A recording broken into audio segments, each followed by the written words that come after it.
Hello guys, this is Rich of Rich TV and welcome back to my channel. But before we start the devotional guys, I'd like to shout out the following person on the channel na napunta rito at nag-join sa devotional. Shout out and God bless to Heaven's Hope TV or SSC TV of Korea, to Connie Vlog, Yans TV, Pimbert Topo, Michael Aborita, Ken Mondero, Libacoteco, Bon Anthony Balmoria, Vin Lawrence Chonko, Franz Shandog, Rian Cedric Resaga, Chrissy Claire Orias, Faustin Goldilas, Francis Laico, and Mystified. Shout out na rin sa mga estudyante ko na andito ngayon, no?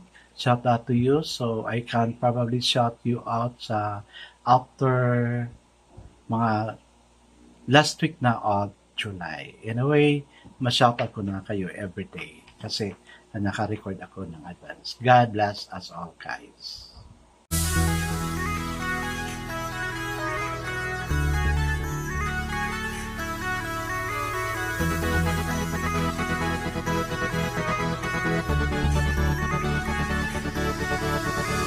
Rich TV, where you heard it, number one is on the top.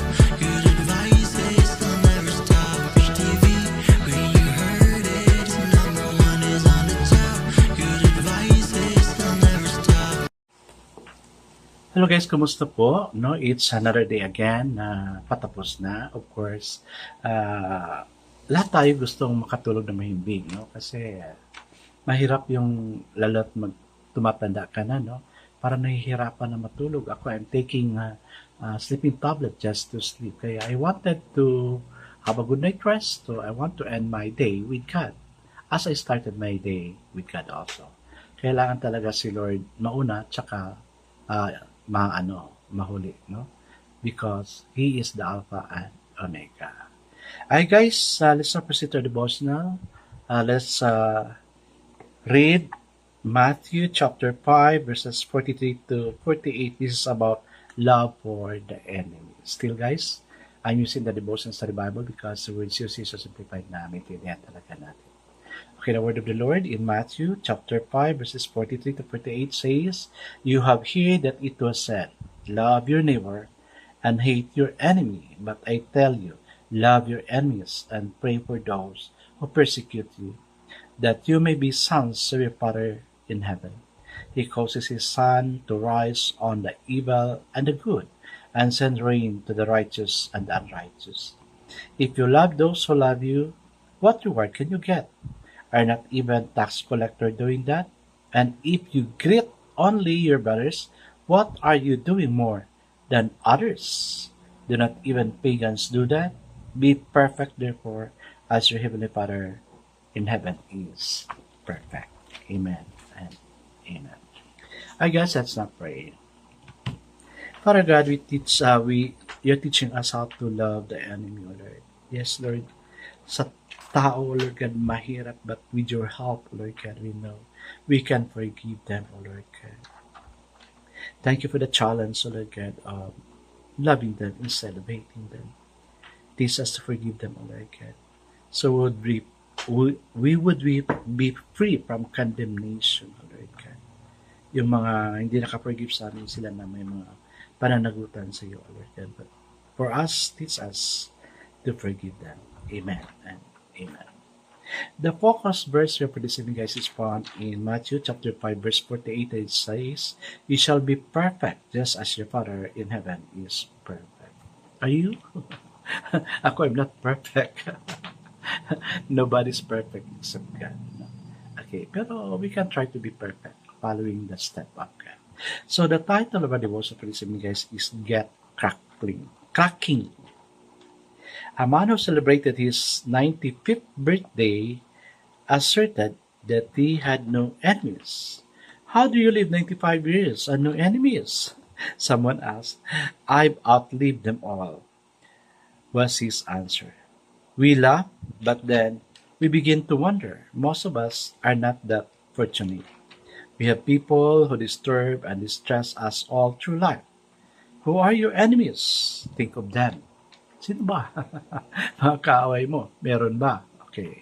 Pag-isipan mo na kung sino yun. Now consider Jesus demanding words about loving your enemies. So, sige. Ilista niyo yung mga enemies niyo dyan, yung mga kaaway niyo dyan. No, para you can easily forgive them. We are to be perfect, even as our Heavenly Father is perfect. The Greek word used to translate Jesus' Aramaic word is teleos, meaning purpose. To be perfect is to accomplish our purpose. Just as our Heavenly Father continually accomplishes His purpose moment by moment, so we are. That forces us to consider the reason we are alive. We were created to be loved and to love. Our goal is not perfection on our own strength, but to set our ultimate goal to receive and communicate God's love. That's top priority. All other lesser goals of life must fit into His purpose. What in your life gets in the way of this primary goal? Amen. Grabe no, hirap. Pero yung tao no, grabe no, I outlive them all. Sana ganun tayo no. Well, tao lang, hindi talaga mapigilan na, hindi naman enemy, parang kagalit lang siguro no. Kasi pag enemy, wow, grabe, mano na yon. Parang mabigat na yon. No? We need to forgive them. Kasi if you're not going to forgive your enemy, ikaw, parang may guilt feeling ka rin. Every time na makita mo siya, ayan, nagagalit ka. Whereas yung isa, nakangisi lang. Every time makita mo siya na nakangisi, magagalit ka na naman. Kaya you better forgive that person. Na? So, yun yung requirements nila sa atin. Sino yung kagalit mo? Sa mga estudyante, yung makagalit nila minsan, yung mga member ng family nila. The parents, even the siblings, galit ka. So, forgive them. Forgive them.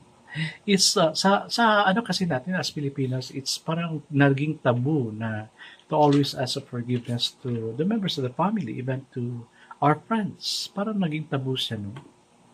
So, the better thing we can do is to really ask forgiveness for them. It's even hard for us to say I love you to our parents, but if you're going to say it out, no, na marinig nila yan, parang it sounds healers, but deep inside, no, ganyan sila. I remember my father, no, the first time I said I love you to him is professional na ako, no, professional na ako. I wasn't able to say I love you when I was in elementary, high school, and even in college, but professional ako, sabi ko yun. The first time he hears that word, parang yaks. No? Pero nung after the death of my father lived with me, then parang may problema na nangyari. So, ang nangyari is, sabi niya, can you still remember the word I love you, the first time you say I love you to me? Parang, it sounds healers, but I really feel it. Thank you for taking care of me. So, yun, no? Hindi pala nawala sa isip ng father ko yung word na yun. So, kasi may, grasp ako sa father ko. No? So, yun. Saying I love you to him is also, at the same time, saying sorry. No? Kaya, nung nag-ano na siya, pensionado na siya, ako yung pinaka-best friend. No? He even let me go to Singapore. All expense na yun. No? Napunta ako ng Singapore. So, yun yung mga favor na kukuha natin if we're going to do God's command. Hi guys, let's not pray. Today, Father, is a day to get cracking in accomplishing our real purpose to you. Teach us to forgive people who hurt us. And even, we pray that those people whom we hurt will also forgive us. Amen and amen.